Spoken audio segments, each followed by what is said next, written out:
Toda aliança é selada com sangue. Não existe aliança selada sem sangue. No nosso caso, quando falamos de casamento, onde que se encontra essa aliança? No sexo.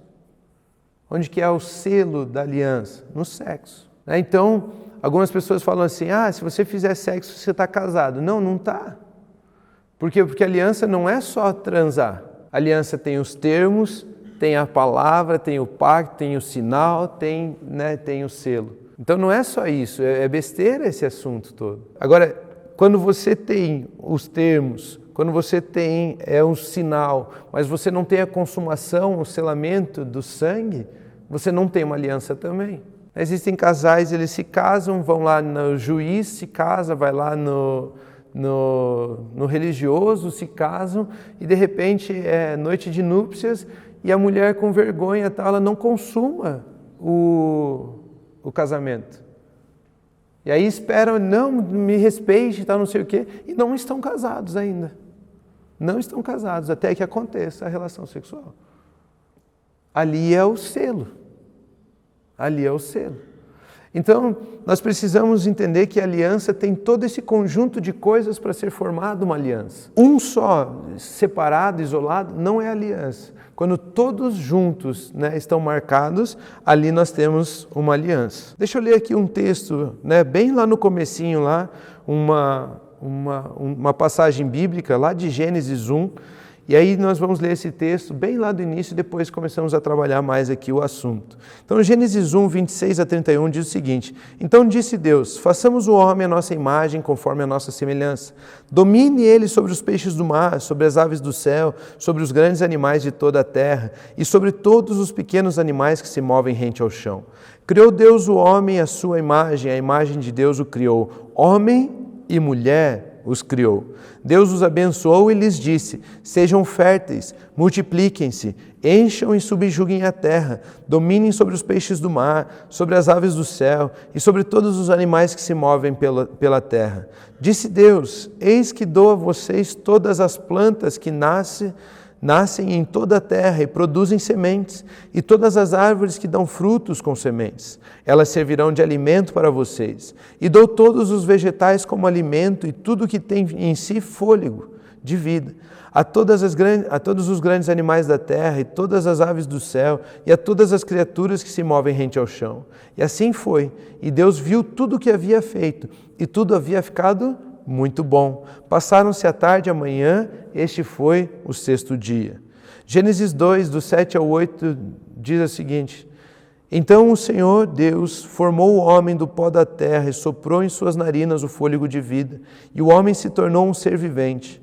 Ora, o Senhor Deus tinha plantado um jardim no Éden, para os lados do leste, e ali colocou o homem que formara. O versículo 15 e 18 diz o seguinte: O Senhor Deus colocou o homem no jardim do Éden para cuidar dele e cultivá-lo. E o Senhor Deus ordenou ao homem: coma livremente de qualquer árvore do jardim, mas não coma da árvore do conhecimento do bem e do mal, porque no dia em que dela comer, certamente você morrerá. Então o Senhor Deus declarou: não é bom que o homem esteja só. Farei para ele alguém que o auxilie e lhe corresponda. O versículo 21 a 25 do capítulo 2 de Gênesis diz: Então o Senhor Deus fez o homem cair em profundo sono, e quando este dormia, tirou-lhe uma das costelas, fechando o lugar com carne. Com a costela que havia tirado do homem, o Senhor Deus fez uma mulher e levou até ele. Disse então o homem: Esta, sim, é osso dos meus ossos e carne da minha carne. Ela será chamada mulher, porque do homem foi tirada. Por essa razão, o homem deixará pai e mãe e se unirá à sua mulher, e eles se tornarão uma só carne. O homem e a sua mulher viviam nus e não sentiam vergonha. No texto que lemos, encontramos um gabarito da vida de Deus para com o homem. Gênesis 1 e 2 fala muito mais do seu propósito como ser humano. Deus fala muito mais a respeito de nós, seres humanos, em Gênesis 1 e 2 do que em qualquer outra parte da Bíblia. Em Gênesis 1 e 2 você descobre o porquê você existe, o porquê Deus criou você, qual é o seu propósito de vida.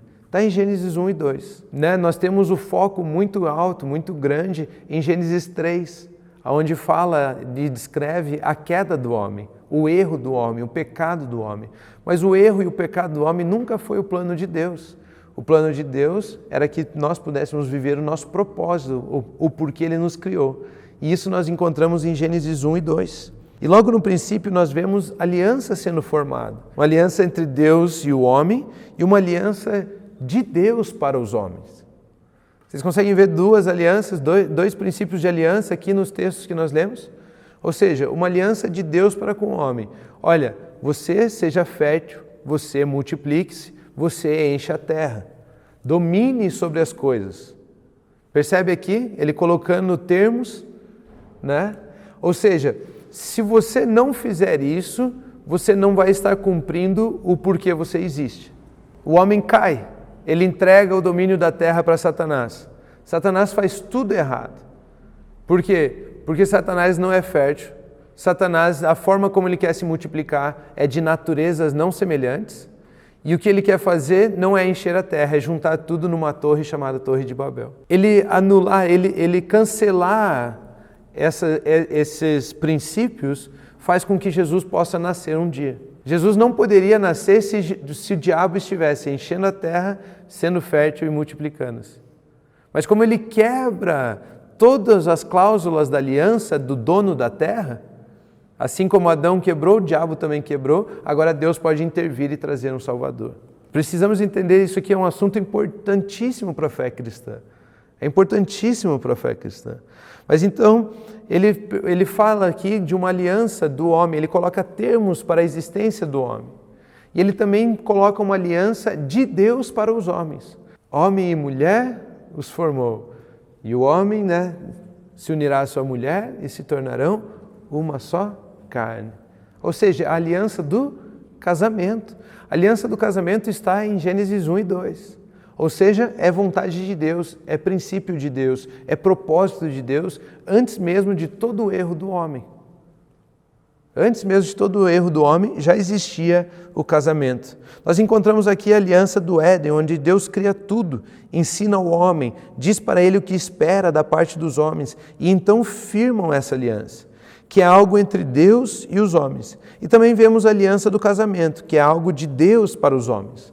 Ou seja, Deus ele coloca aliança no relacionamento do homem com ele, mas ele também fala que o jeito certo de nós vivermos entre pessoas é com alianças. Nós temos alianças entre nós. Uma delas chama-se casamento, aliança entre um homem e uma mulher, entre um homem e uma mulher, entre um homem e uma mulher. Não um homem e 10 mulheres, é um homem e uma mulher. Não entre 10 homens e uma mulher, entre um homem e uma mulher.